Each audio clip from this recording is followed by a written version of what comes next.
Hi, I'm Tiffani Patlin, host of the Tiffani Talks Health and Wellness podcast, where I discuss tools, tips, and techniques to heal your mind, body, and soul. I am on a godly mission to heal the world.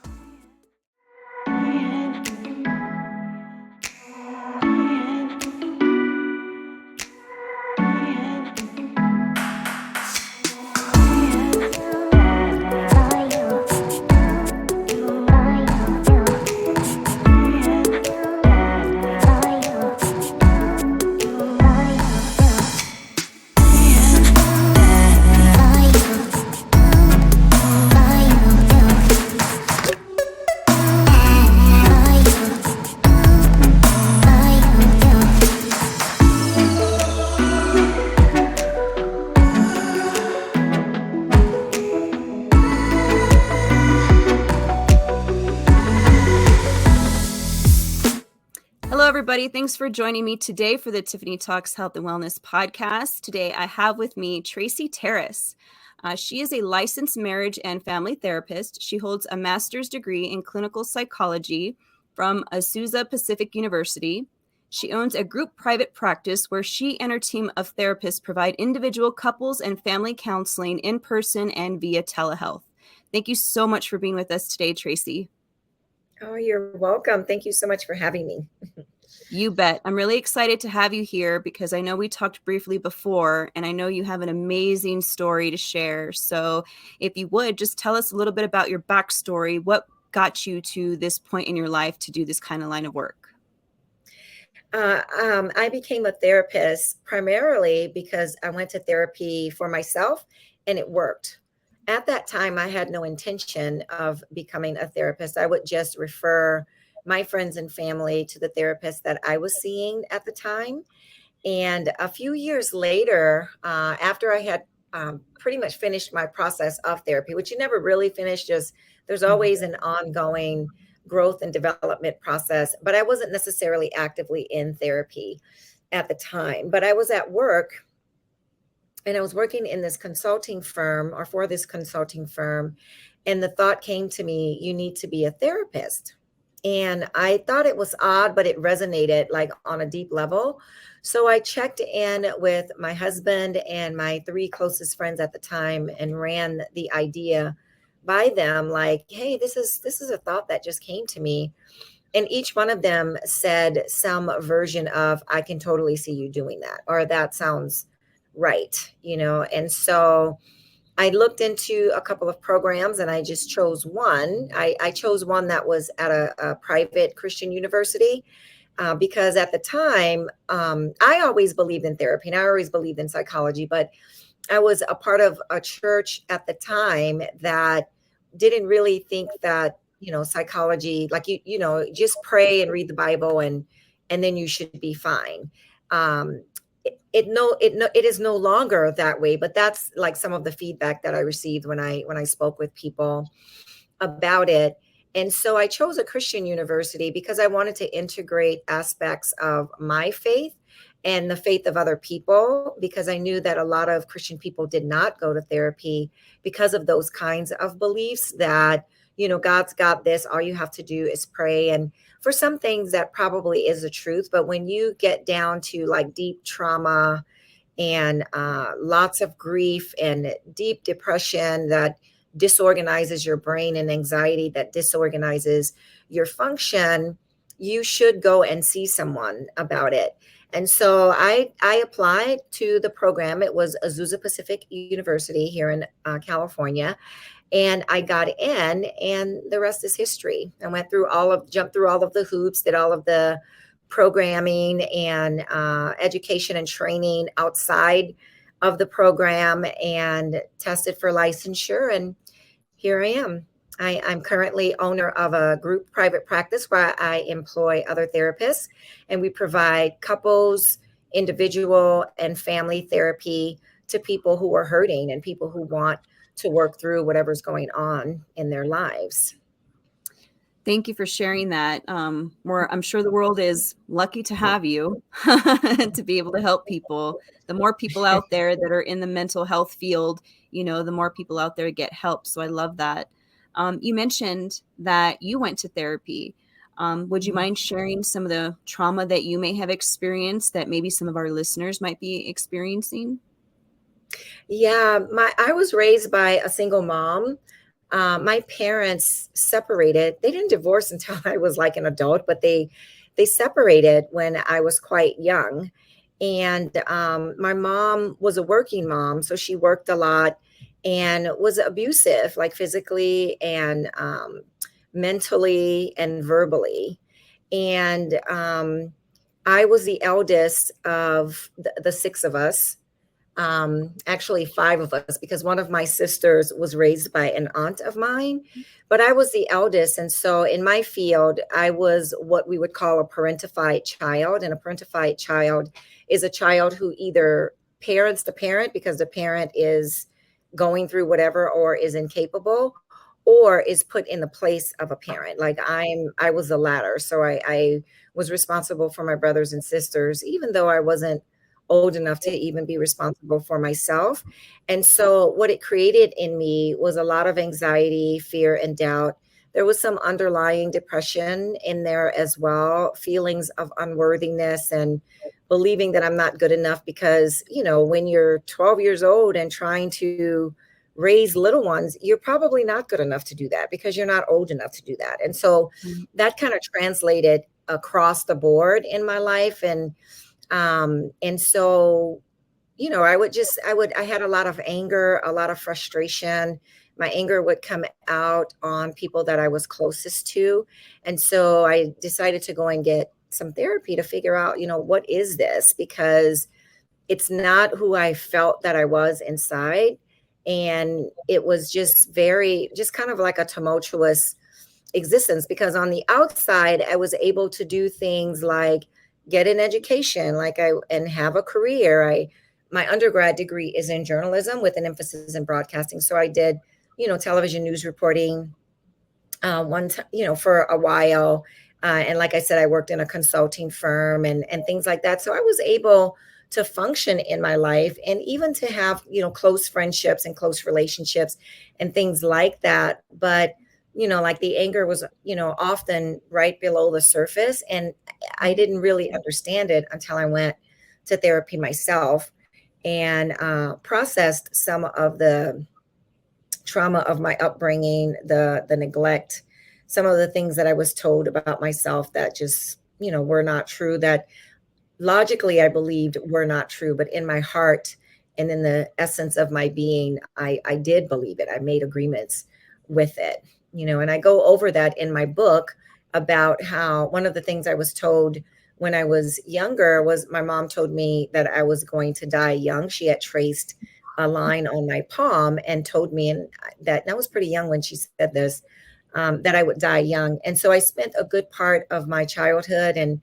even my teen years thinking that I was going to die young and just being afraid of that. That was one of the things I dealt with in therapy and processed it and got to the other side of it for the most part, or so I thought, until one of my younger sisters had a stroke at 37. And I wasn't thinking about that belief, but the anxiety and the fear that I was feeling, I thought it was because, she almost died and I thought she might still die and things like that. And that was part of it.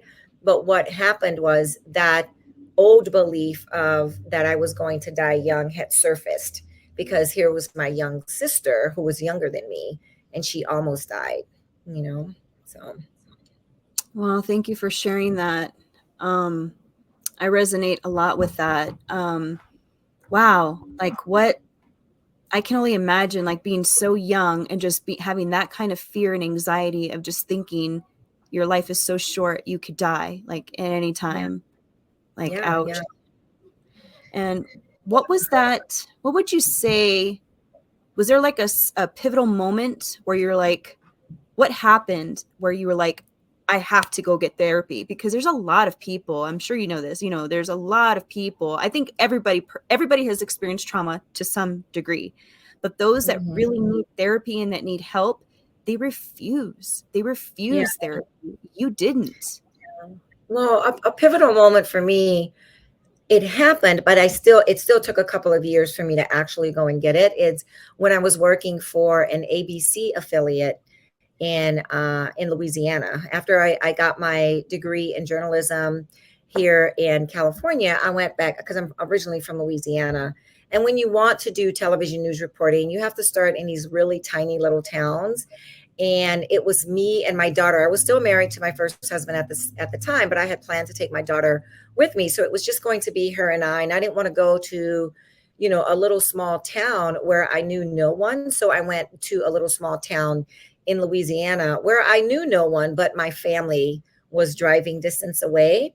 And so I think the pivotal moment for me was, I don't remember exactly what happened, but I was at the station, something happened, and I was crying, and it was very upsetting. But what I remember about that was the station managers telling the news director, what is she doing? Why is she crying here? Figure it out and make her stop. And it's like, I didn't even know that, okay, that's when it was like, oh, this must be unprofessional. Like, because I've always been professional. Like, I'd always show up and do whatever work I needed to do. But the fact that he said it like that, it made me feel like something was wrong with me. And he was right. Like, I don't mean to say that nothing was wrong with me. I clearly needed to go and figure out, because whatever happened, it was probably on the scale of 1 to 10, it was probably a 3, but I was responding to it as if it were a 10. And so he had picked up on that, and his level of what is wrong with her made me ask what is wrong with me? Like, why am I responding to this at such an intense level where I can't keep it together in this professional setting? And so the thought occurred to me even then I should go and talk to somebody. But I just kept on trucking with my life and, just kept going and going. And it wasn't until a friend of mine told me that she had met this therapist in a dentist's office and had this conversation with her, and she was planning on going to see her. And something in me was like, go and see her. I had gone to therapy a couple of times before this particular therapist, but it never really resonated. Like, it was kind of like basic stuff that they told me. And so I know that all therapists are not created equal, but going for something is better than not going at all. But it wasn't until I went to this therapist that I felt a shift. I felt that she got me. The things that she was telling me, they resonated. I was able to apply things to my life in order to heal and in order to address what needed to be addressed under the surface, so that when something happens at a level 3, I can experience it at a 3 or maybe even a 4, but not a 10. Right. And so a lot of times that's an indication that you need to review or look into getting some healing about something, when whatever it is you're experiencing, that it's not, like, what do the kids say nowadays? It's not that serious. Yeah. Like, you feel like it's the most serious thing in the world, then that's an indication that you probably should go and talk to somebody about it. Yes, I agree with you. I can't get that thought out of my mind, because I agree wholeheartedly, because I'm somebody that has also done healing work, and I agree. We're never done. I spend each day where I want to be better than I was yesterday, every day, so I agree with that statement. But I have this question in my head, and I don't know if I'll ever get an answer. So I want to ask you, why do you think people who know that they need help, why do you think they refuse it? What do you think that factor is that just prevents them from saying, okay, I'm going to get help?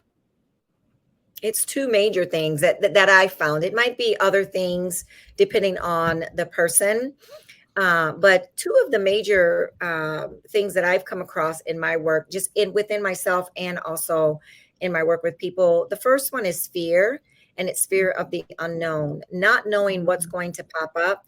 I mean, like the first time I went to therapy, I was, I think, 26 or 27 years old.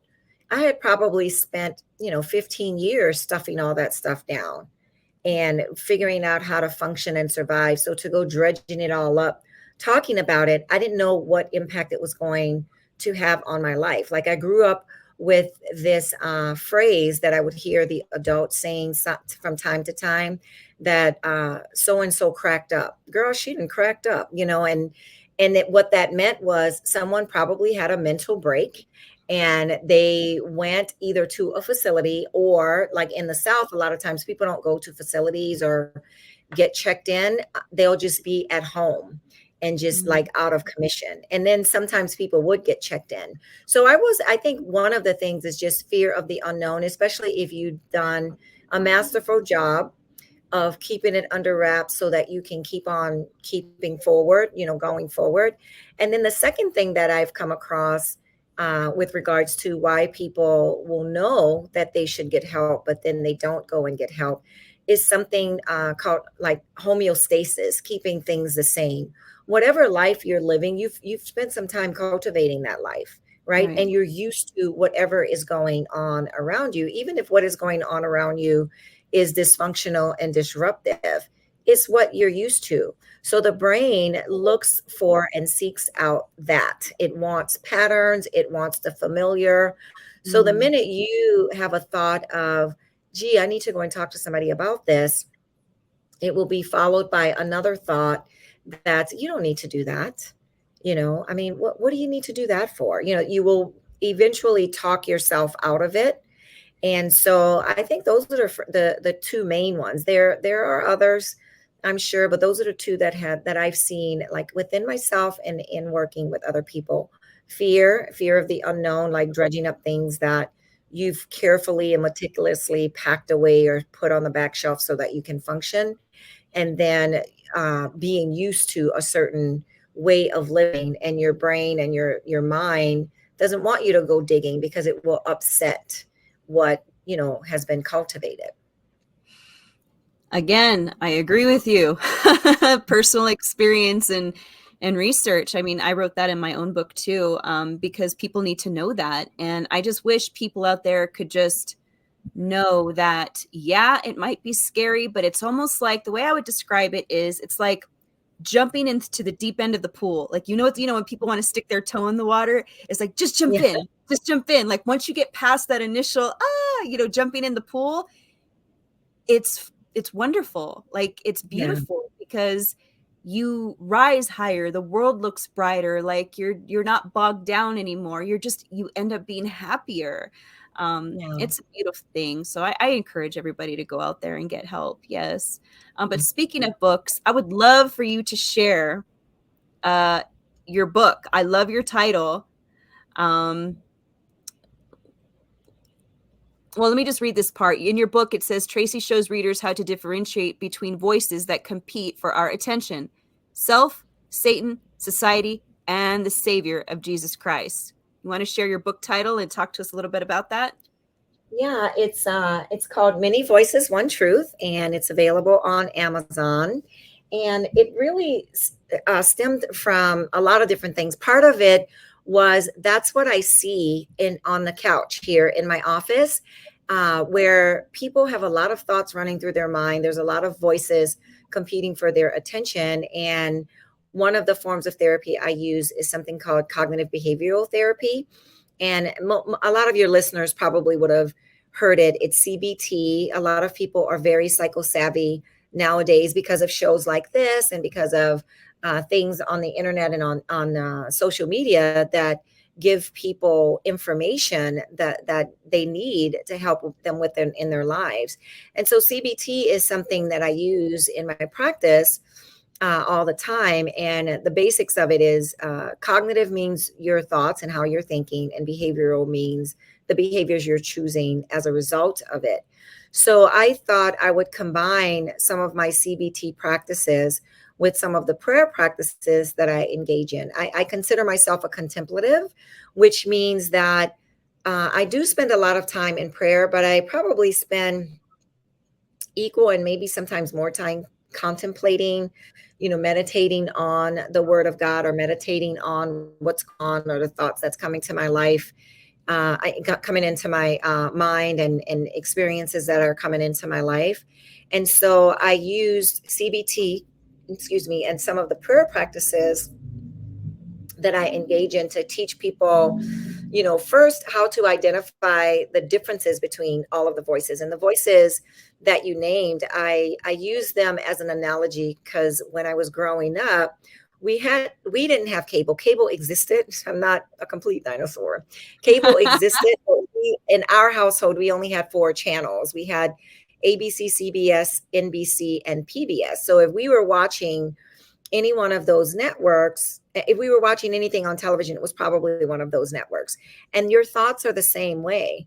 There's all kinds of messages being broadcast to you, and it just depends on what you're tuned into that you're going to hear.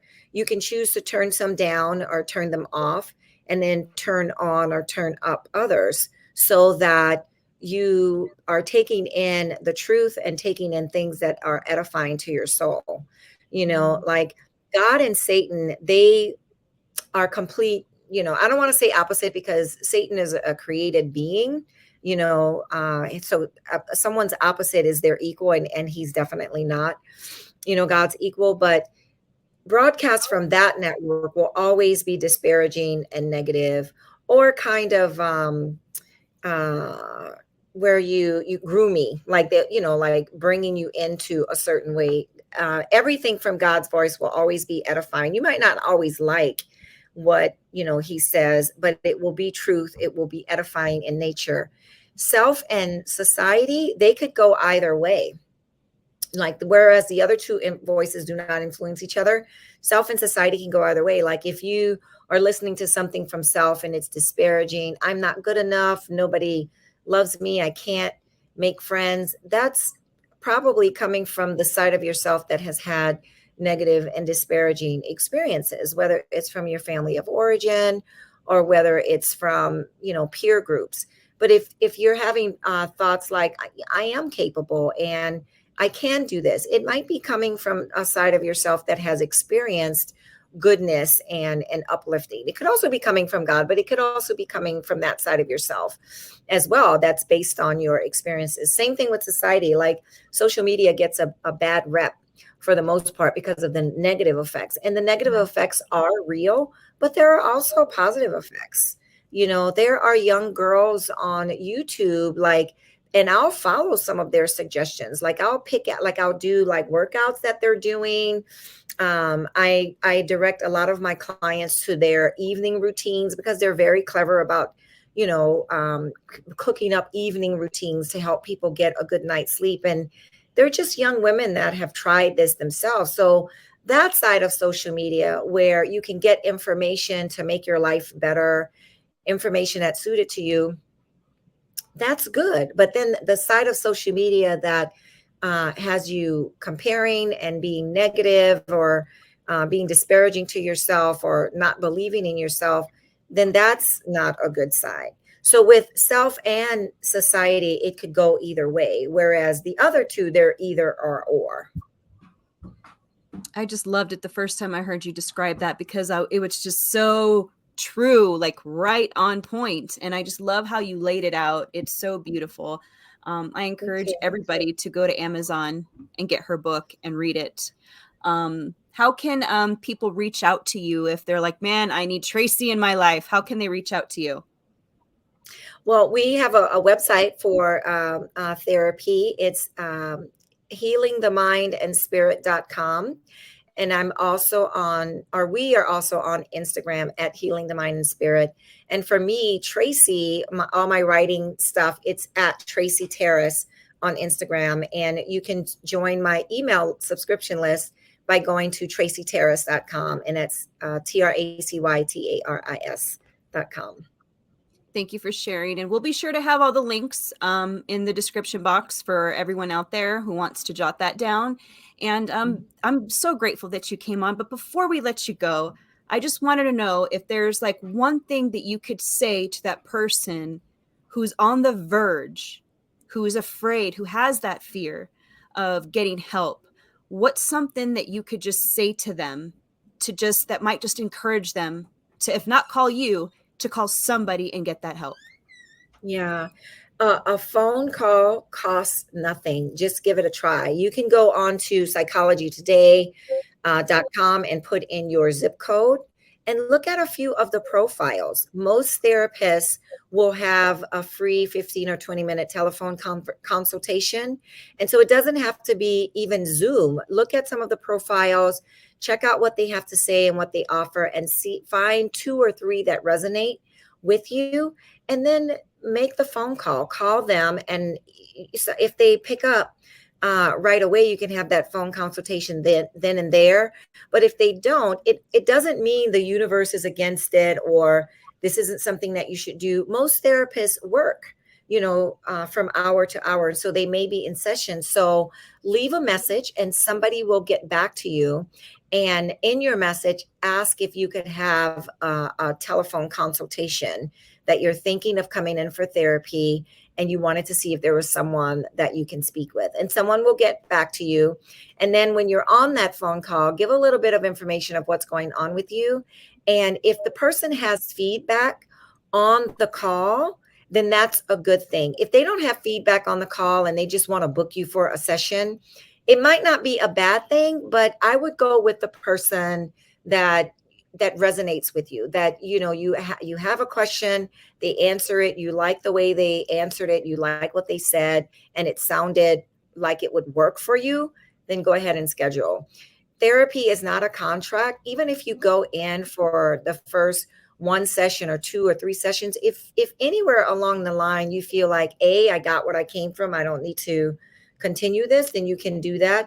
Or B, this therapist isn't a good fit for me. You're not locked in. Just go in, assess for yourself, and then make another phone call, because I think there's one out there for everyone. You might have to do some digging, but yeah. And if you resonate with Tracy and her story and with everything that she's spoken about, again, I encourage you to reach out to her, and you can even learn more about her in her book. So, reach out, use the links. Thank you, Tracy, so much for coming on. It was a pleasure. Yeah, thank you so much for having me. It was a pleasure for me as well. You're very welcome. Thanks to all you listeners out there, and we will see you on the next episode. Bye for now.